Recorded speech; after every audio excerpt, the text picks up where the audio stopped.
Black mental health matters. And today in this video, we're going to discuss exactly why.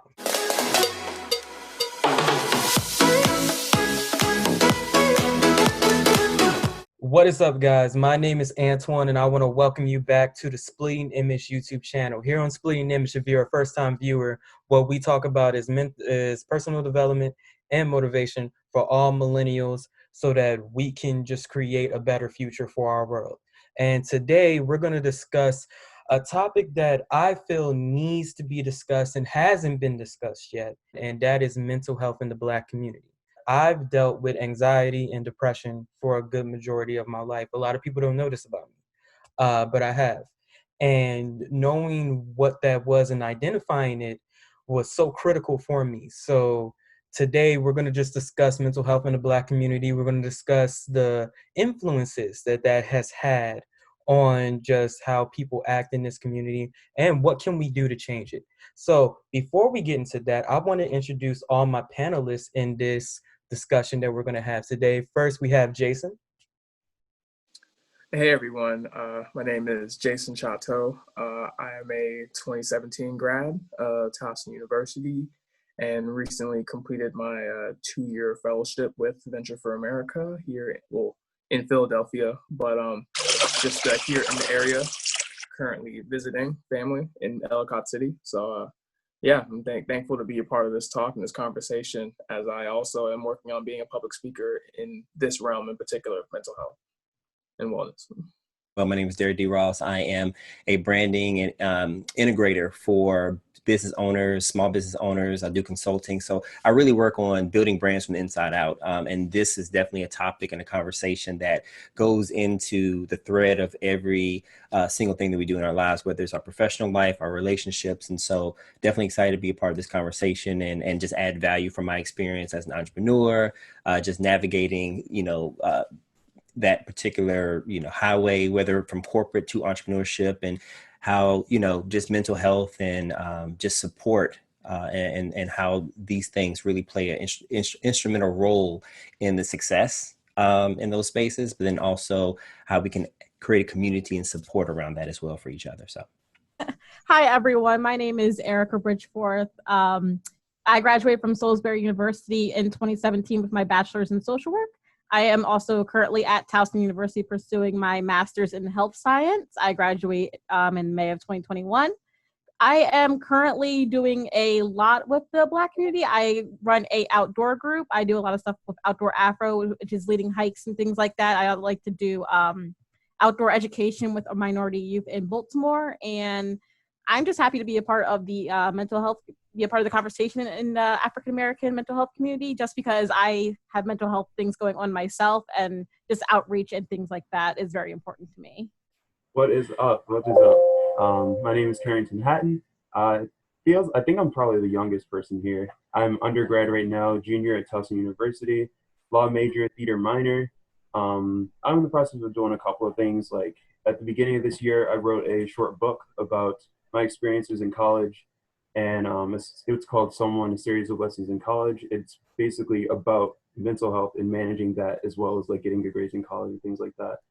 Right now I'm working on a project called Our Voice, Our Day, which is basically about encouraging those 18 and 29 to use their flex their democracy basically and motivate the vote, because this election coming up is really important. Hey, what's up?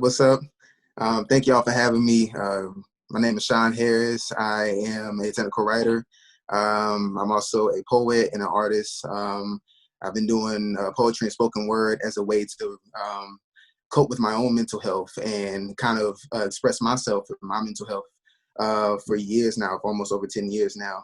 I'm currently working on a book called The Struggles of APD within the African American community, which is bringing social awareness to the socioeconomic, and also kind of breaking those, statistical barriers of mental health when it comes to auditory processing disorder, and how to catch it within young children from the ages of 7 to 15. It's so great having everybody here. I know I keep saying that, but again, it really is, because we need to create dialogue. I think as of late, with everything that's been going on in our country, which isn't really new, but now that the news media want to talk about it more, it seems new. I think that there's a lot of things that we need to just address. And one of them is just mental health in the Black community. And that to me is how we can help the Black community. So to really start off the conversation, statistically speaking, and I don't know if you guys are really aware of this, statistically speaking, Black and minority groups, the Black community and minority groups are less likely to ask for help and have access to help when it comes down to mental health issues. So that being said, we need to really start this conversation off right and really discuss, why is it that we can't talk about mental health in the Black community? Why is it so taboo? Like, what is this stigma that we have against mental health in the Black community? I mean, like you said, I mean, it's a multi-layered type of issue. I know on one end, if we're talking about the history of African Americans here in the U.S., I mean, there's a lot of distrust between the medical field and African Americans for many clear reasons. There have been too many instances of the medical field failing as far as treatment of African Americans properly.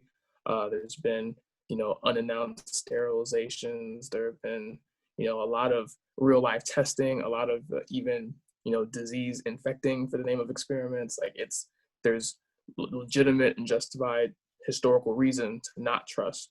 But I think that over time has compounded into kind of festering this culture of, oh, you can't go to anyone for help. We deal with stuff in-house, which leads to the next issue of how we handle things culturally, which is we deal with things within our home, or we don't deal with them at all, but keep it within our home, which has led into a number of other issues that leak into anywhere from sexual abuse to just physical symptoms that come from holding in problems that affect your mental health. Like, there are a number of symptoms that can be traced back to how we handle problems as much as the problems themselves. Just to add on to what Jason said, I think a lot of it also, and I look at it from my own experience, and it's a trust thing too, right? So if I don't see a lot of my people in the field of being a therapist, right, or being someone that I can talk to, and I see, a whole lot of, white people per se, and then I trace that back to my experiences in the workplace, right, of microaggressions and all the different things that show up. How can I trust that this person that I go to is going to be able to understand my struggle as a black man or a black woman, for my females that are listening in America?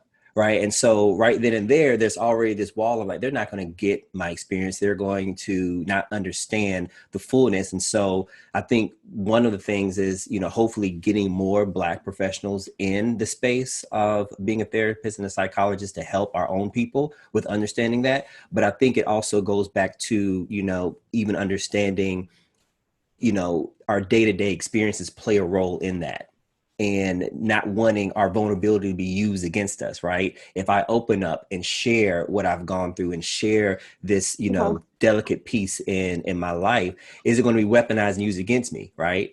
Is someone going to take it and start to make me feel less than a person or less than someone because of this very traumatic experience that I had as a childhood? So I think there's like Jason said, there's a lot of layers that, unfortunately, we have to dig ourselves out of to be able to get to that space where, as a community, and we're getting there slowly. Like, you're seeing the conversation happen. You're seeing people open up and tell their stories, which creates a larger connection. And we see ourselves and other people's ability to open up and talk about, sexual abuse that they've experienced, whether it's Common and talking about his experience, and things like that kind of give us a space to say, okay, it's possible for me to find a safe space to have those conversations, but we've never really experienced that safe place. And so it's hard to really say, okay, is this place going to be safe enough for me to really open up like that?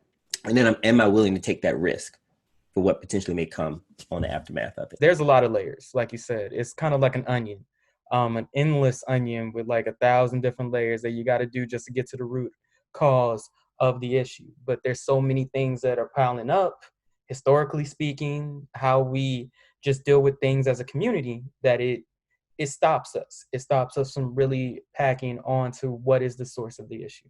I was thinking about a lot of different things while everyone was speaking. a few things that came to my mind initially were access, of course, like economically access, like who knows like what kind of situation everyone's in that point of view. But mainly what I like to focus on when talking about mental health is like our own willingness to go into mental health. And that is a serious thing because like even for me myself, like I've gone to therapy once and I went and I figured out the issue that I had at the time, but then I left, and then new issues came up, and then I was kind of afraid to go back because like there's a certain like stigma that goes along with going to therapy and seeking mental health advice. That's like, oh, am I not okay? Like, and is there something wrong with me? Is there like there's that kind of dialogue that goes in your head. So that's kind of like what I've been struggling with personally and struggling with other people, like trying to figure out what exactly does it mean for me to go to therapy and to go get mental health advice. Like, what does that mean? You have these conversations, you see that there's so many different things that we can touch upon. Why we don't talk about it? I think everybody has been making some great points about how this is a multi-layered issue. So I'm going to go into my experience of when I went to school in Salisbury with a bunch of people who wanted to be therapists and social workers and things like that. I was probably the only Black person in the class my entire program. And then what I have noticed is a lot of the other girls in my class, they're afraid of helping people who are African American, and especially like Black men, and like it's awful. Like even if it's like that's another that needs to be addressed, is because if you're getting a bunch of therapists and a bunch of people who have basically, some girl, I was like, they mentioned I'm the first Black person they've seen in years, and they lived in Maryland their entire life. And I'm like, how are these people going to become therapists and help the Black community if the first time you're seeing a Black person is in your college social work class? Wow. And I'm just like, what? And like, I didn't even know how to take that. And there was like a slur used against me. And she was like, oh, is that okay to say? And I'm just like, no, honey, don't say that ever again. But it's like, it's crazy because it's like, I just went over, 2.5 hours across the Eastern Shore, and there are people who go there who basically, I guess, live in parts of Maryland who don't see Black people, that move to all these different places and go try to help them. How can you truly help someone if you don't understand experience in the first place? Exactly. That's an issue, and they're afraid to help them, and it's the stigma is so bad. It goes into our homes because there's jokes on the internet all over the place of like, oh, if you tell your parents you're depressed, they'll be like, oh, you can go depress them dishes. Like, then it's like, oh, well, why would I get help? And then even when if you overcome, the depressing of the dishes, then you have to go to this therapist who probably is like, we don't know how to help you. I remember this very specific experience in high school. I went to a very diverse high school, but all the school administration was white.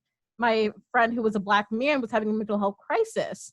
They wanted to boot him out of school. And like, I had to advocate for him, like, hey, no, he just needs to go somewhere else for a little while. He's not an aggressive. He's not going to hurt everyone. He's not out to do all these crazy things. And they wanted to like expel him and not basically ruin his chances of getting a high school diploma, when really he just needed help. But like, they called the police and everything. And I'm like, this is not how we can respond to mental health crises.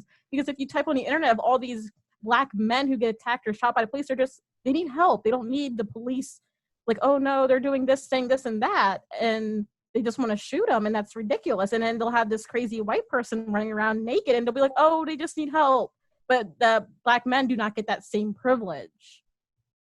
So it's just like, there's so many levels to this. If you get outside the family stigma, then you have to go to this therapist who probably doesn't know how to help you. And then if something ever happens, law enforcement might be called. And then if you go to Shepherd Pratt, a lot of the Shepherd Pratt staff is white. So even if you do go get help, who's to say that person knows how to help you or is even willing to listen to your experience? Because like you can't give the same advice to somebody who is white to the same person who is African American. That's not going to work. So like, I know for me personally, went out of my way to find a Black therapist, because some person who's never seen a Black person is not going to be able to help me and give me like feedback and ways I can improve as a Black person. Yeah, I think, like Erica said, I think you guys have made, all of you, including Erica, have made some very critical points. And like Erica said, it's so many, just kind of going off of that, so many different layers. There's so many kind of levels that you have to get through as a Black individual, especially if you are in your early teens and you are unaware of your own mental health. You have these thoughts, so you have this depression, and you feel like not only do you have to, kind of come to your parents or kind of break that stigma that's in a Black household or a Black family of, oh, we don't talk about mental health, this is taboo, or you're deemed as crazy if you come out as this, almost like kind of coming out in a sort of way, because you're kind of expressing yourself as, oh, I have to, first come to terms that I have these emotions, that I have this mental health, that it needs to be looked at. And then you start questioning yourself. And then it's psychological warfare within yourself, because now you're thinking, okay, am I crazy? Am I what, the stigma, do I fit that stigma of what, I see, my family talk about, and then my peers talk about? So it's so many different things that you have to, or levels that you have to go through just to even want to go and or get the courage to go and see a therapist. And then it's finding, the right therapist, or finding the right, person who understands your struggles as a Black human being, as a Black individual, understands what you go through. And that in itself is also its own battle. It's its own kind of, journey just to get to that point as well. And so, one of the things I think is critical about what we are discussing here is that, normalizing mental health is so great, and it's become such a popular topic, but also, normalizing that it's okay to talk about mental health, normalizing that it's not, a crazy thing, or it's not a demonic thing, or something that, can be done away with. Religion is something that you can talk about, that you can really sit down and have normal conversations about. I think, it's so critical, especially, as a child, for there to be a space or a platform to be able to talk about those things and to be able to express that. And then later on, that, makes that decision to go see a professional that much more easier, or that much more comforting, knowing that you have a shoulder to cry on as a friend, but also a professional who is there to really understand you. These factors, everything that we're saying, are stuff that I believe each and every single one of us can relate to at some point in time, or know someone that has been through some of the things that we're discussing right now. We're raised to just get over things and to be tough and to just deal with things, because for so long we have been put through so much, and it's just been assumed that we're just supposed to be tougher, or we're immune to pain, emotional and physical, and not to lean on anyone or complain. Well, I can't complain, or all these different sayings that we're so used to, and but the mentality has stuck with us for so long. Even, and one thing that I had to learn in my life is, just because I could deal with something doesn't mean that I needed to or deserved to. And it took a long time for me to realize that. And I think that's definitely something that we need to share in our community. So focusing on mental health will help. Knowing that you don't have to deal with it alone. Knowing that you can, again, the title of this is Your Mind Is Not the Enemy. Your mind isn't the enemy. The enemy is just us realizing that there is a problem. The problem's the enemy. So it's not your mind. Everyone here, regardless of what's going on in your life, we all was born with the right mind and everything like that. The problem is just that when something bad happens to our mind, we're so afraid of saying anything about it, because again, the stigma of you got to be stronger than that, you walk it off. That's the type of stigma that we have had. And that's when I want to talk more about that when we get into the parental influence part of this conversation, because a lot of that is based upon our family and based upon the environment that we have grown up in, that has caused all these things to come full circle for us and has made us who we are as people. One topic that all of you guys brought up that we need to get into is the misdiagnosis. Erica, since you've graduated you have a psychology degree, right? You graduated with a bachelor's in psychology. I want to know from you, like, how bad is this just misdiagnosis? Like you were saying, like, if a white kid has bad behavior, they need therapy or something else. A Black kid does the same thing. It's just known as he's a problem child, and we cast him aside, or we put him in one of those schools, special schools, where, like, for all the bad kids and stuff like that. Like, how bad is the misdiagnosis, would you say? I want to say it really depends on what age group and what kind of diagnosis that they're looking for.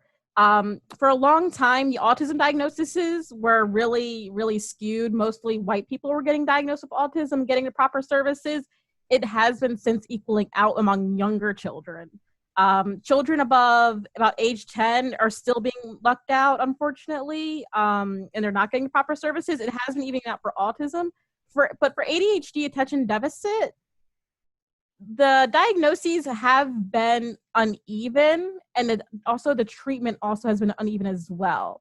But it's because of how involved are the parents going to be with that treatment? How involved are you going to be going to those IEP meetings? Because unfortunately, that really, really matters. Usually, like if somebody tells you your kid has ADHD, some people will either be all about it. Let's do the IEP. Let's get the 504 plan. Let's get therapy. Let's do meds. Let's do all this and that. Sometimes with back families, they get the diagnosis and they're like, oh, well, okay. And then they get the diagnosis and then really nothing else happens if the family is not involved with the IEP 504 process. If you look at just to clarify, a 504 plan is a college, basically an IEP, but for college students. That follows you around. You have to get that before you graduate high school. So basically kids who get extra time and things like that to take exams, things like that. Mostly a lot of Black people have those because that was never established in K through 12. I really want to say that the misdiagnosis and unevenness of diagnoses is bad, but however, it's really the treatment after the fact. I don't think it's more of misdiagnosing. It's more of what to do after the diagnosis is what I've been seeing, and then getting the accurate diagnosis, because the diagnoses have been leveling out, but the treatments are very, very different when you look at race. I didn't even hear about the whole IEP and everything like that. I've never heard of that until you just brought it up in here today. I've never heard of that before. Yeah. I didn't know that was something that you needed or anything like that. Yeah, and the only way a child would be able to get a IEP is if the parent requests an evaluation or there's like some serious major problem. If preschoolers are getting suspended, and I find that insane. Mostly Black preschool students get suspended, and it's bad behavior and all this other stuff, and then parents don't know that they can get an evaluation and then they can get treatment, and there can be a whole plan. Baltimore City basically had to put an end to this because so many Black preschoolers were getting suspended from school, and that is insane. They're 3-4 years old, and you're gonna just suspend them every time they act up. There wouldn't be a single preschooler in the building. And yeah, it's really getting the diagnosis and then getting the treatment that needs to level out. Oh, it's sad that you had to just even bring that up about preschoolers getting suspended. They're 5, 6 years old, even younger than that. Well, maybe 4. What 4-year-old do you guys know that isn't overly hyper or doesn't listen that well and stuff like that? They're 4.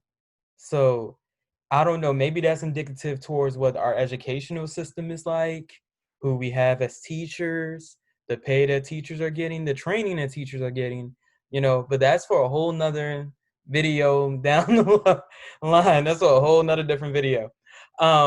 But yeah, so Derek, what are your initial thoughts? Because I know that, so we're going to go to Derek and then we're going to go to Jason, because I know you two were the ones who really brought up the misdiagnosis. How the illnesses are not really seen upon as illnesses, just seen upon as just problems.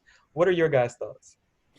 I would say for to what Erica said earlier, even her being an advocate for the young man that she went to school with, you have to have enough people in your atmosphere that care to look deeper, to say, hey, this could be something other than just a child acting up, right? Let's take a deeper look and let's, advocate for this child, right? And so if we don't have enough of those allies, whether it's, enough more Black teachers or, teachers who are white teachers or, other teachers of color that have empathy for Black kids outside of their own, then we get into this space where by definition, oh, they're bad. it continues to carry and follow them. And even in their own, mind, oh, I'm just bad. They don't even consider maybe I have a mental, health issue. And even for the parent, right? And so again, when we were talking about these layers, it also begins in what people say about our kids and what we decide to accept and not even look past, from your parents' perspective, right? If the parent just says, oh, your teacher said you're bad, and you just go punish them because based on what the teacher said, and say, well, you know what? Let me look a little bit deeper. But a lot of times that's carried over from, generation to generation, right? Their parents never said or talked about that. And so it becomes a definition. It becomes, having allyship for people who can see beyond the definition, that see things that we can't see. Because God forbid, if Erica wasn't there to advocate for that young man, what would have happened, right? And so I think that goes into the whole conversation about misdiagnosis, because it's saying, oh, they're bad, as opposed to saying, well, maybe there's something else going on. Let's give them the same attention that we would give any little white kid, right? That may have a problem. Well, let's look and see how we can support him, right? And I think that's the frustrating thing about that we have in the Black community, that we don't feel people care enough about us or our kids to advocate. So if they're not going to do it, then we're not going to open our mouths and say anything, right? Or we're not even going to give them the rope to try to use it against us, right? It's this whole protection thing, right? I got to be strong. We have to, I can't show weakness in the workplace. I can't cry at work. I need to go to the bathroom. I can't let them see me weak. And so a lot of that stuff, if you see, carries on from childhood. Right? Your parents saying, things like, hey, you got to work twice as hard to be twice as good to even get what they have, half of what they have, right? And so you get all these things that sit in your mind, and you carry it on. And even for myself, I've never, when I've gone to the doctor, to the dentist or whatever, I've never thought about even going to say, hey, well, let me check my mental health. All right, let me see, because I know sometimes I don't stay focused on things. I was like, I wonder if I ever had ADHD or anything like that, right? I've never even thought about doing that, because that's not even a conversation we have in a household. So it's a lot of unpacking, but I think these conversations help to say, and then I think our generation, right? The younger generation who are open to having these conversations and looking a little bit deeper into our own feelings and experiences are hopefully going to help, break that chain for the generations that come from behind us. It's called generational PTSD. People don't understand the definition of it, and people don't identify with it, like you were saying, so they're not going to check on it. Yeah, I mean, I feel that, a lot of what's been, said more recently, it's one part, a cultural issue, within and amongst us, but it's also a, a systemic issue of being able to navigate the channels that would be needed, to get the proper diagnosis and the proper treatment thereafter. I haven't had, the issue of going about that. Thankfully, I've been able to, navigate insurance and co-pays and get in front of the right therapists, and have more recently, in the last couple of years or so, been able to find Black therapists specifically. But yeah, I mean, early on, it was difficult. I can remember probably late high school, just having issues with trying to deal with my feelings, and having different like angry outbursts at times, but it was only because I didn't feel like I was being heard, and I didn't feel like I was being understood, and particularly I didn't feel like anyone was making the effort to understand what was leading up to the problems that I was having. But when you're able to get into a space, when you're able to actually find a therapist and say, hey, like, this is the syntax of what's going on. This is like, if you can walk them through it, because more often than not, we're not even, we don't even have the reflection tools to figure out what's going on. We're just experiencing life, and things happen, our buttons get pushed, and then we react. But we have to be able to also instill and normalize the reflection tools to be able to say, well, hey, when situations like this pop up, I feel like this, and then I do that. And you can bring that to a therapist. That saves you time to be able to help them out in giving context to your life, because that's what they're doing when you talk to them. You're giving them context to your entire life, and it helps them kind of clean up the syntax of your thoughts, so that you can see for yourself, oh, okay, maybe if I don't do this, or maybe if I think about it a different way, or maybe if I diffuse, then I won't have to face those same type of struggles and situations that can trigger. And then once you do that, it becomes a little easier to breathe. And then you can figure out, okay, well, what is it about that trigger that sets you off?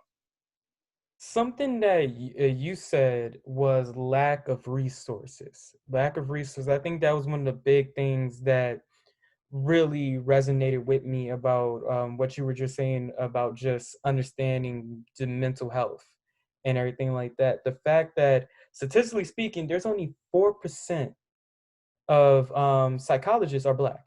Only 4% of them. How do y'all feel about that? Like, how do you feel that only 4% of psychologists are Black? Like, there's barely a lot of resources. There are nonprofits that are doing great things that we are going to mention as well, but there's not a lot of readily understood resources to get help with mental health issues. And also, like Jason, what you were saying about the whole um, understanding how to vocalize that you're having an issue. We have an issue. We can admit that, but we don't even know how to take the first step to vocalizing that issue. So, Yeah, guys, absolutely. yeah. So, how do And you feel about that? yeah, I mean, absolutely. I mean, just to hop in, I mean, it's easy to get into an altercation. You know, it's easy to get into a verbal fight, a physical fight. You know, I was always like the big kid in my small private high school, so it would have been real easy for me to fight, but it also been real easy for me to stick out when fighting. So uh, it's a that's a short term answer. I think that when it comes to vocalizing the issue, I mean, you again, like you have to be able to look at yourself and say, okay, what are the steps? Like, what is happening? Like, can you trace back from the explosion of the issue to what leads you to it? You know, is it pressure from home? Is it pressure at school? You know, are you putting a certain type of pressure on yourself? And you got to be able to kind of diffuse each of those things, because there's certain things that you can control.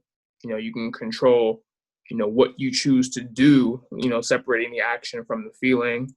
And then from once you're able to do that, say, okay, I'm having this feeling, and then source back where that feeling's coming from. And, you know, you have to do a lot of reverse engineering, you know, when it comes to your feelings. And that's the type of thing that does take work, and it does take time. When it comes to finding the right therapist for that, I mean, even that, there's still innovations at work about that, whether it's the nonprofits that have popped up that are specific, you know, to our community, or even like for me, like being a VFA fellow, there's at least, you know, one mini startup amongst recent fellows that's popping up that's meant to kind of close that information gap between prospective patients and clients and therapists. So there's still innovations that are out there that are being tinkered with and set out. But I think that information gap's been hard, because even for me, like going on Psychology Today, trying to find like a specific, you know, therapist in my area that, you know, either fits my insurance or has a manageable copay, you know, that's a whole process that, you know, you're already having to get over the mental process of, you know, do I want to go get this help? Now it's, you know, how easy is it to get this help? It's not that easy. Maybe I shouldn't even do this. Maybe it's not that big a deal. And then you end up falling back. So there's room for innovation on all the steps, but there's also leaps that we got to take. Yeah, just kind of go off of that. I think, like I said, what you just said, absolutely right. There's so many different ways that you can go into therapy, and I think even still, you know, it goes back to that stigma of, you know, in the Black household or in the black family, you know, talking about mental health, even discussing that, or that being even a topic, is such a taboo thing. And it's even now recently still more of a taboo thing, even though, you know, mental health is such a popular topic and popular demographic now. But on top of that, you know, what is, you know, you wouldn't want to go into something as a background or as get a PhD in it, and if you yourself are so uncomfortable with discussing it yourself. And so I think it goes back to, you know, why would I want to get into something that I know nothing about, or I'm not interested in, or I've been told by my family and my peers, oh, this is, you know, that's just crazy, or people like that are crazy, or, you know, this is, you know, this is just ridiculous, or it's not real. I've been told that so many times. And just to kind of go off of my own experiences, and kind of tying into that, I was actually, you know, misdiagnosed. And this is another reason why, you know, I feel like there needs to be more mental health therapists, and even speech therapists or speech pathologists in the Black community that caters to the Black community, because I was misdiagnosed when I was 9 years old with having ADHD. But I was misdiagnosed. I had APD, and what APD is auditory processing disorder. It's how you process information and interpret that information and that sound of that information. So kind of like if you ever ask Siri, hey Siri, call John Jones, and it's like, oh, here are directions to Jonathan's football pub, or something like that. So it's kind of like Siri hears you, but the way it's processing that information or interpreting that information in real time may be a little bit different or maybe jumbled and mixed together. And so for me, growing up, because of that stigma, because I couldn't come to my family and let them know, hey, I'm, having trouble understanding my teachers in class. I'm having trouble really following what's going on or following along. I felt too uncomfortable. I felt too insecure to really open up about that.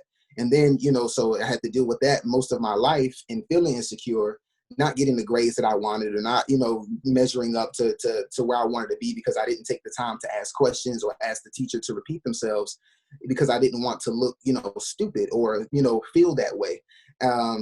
Especially in a time of bullying and then coming home and then letting, your parents know and they're saying, oh, no, that's not it.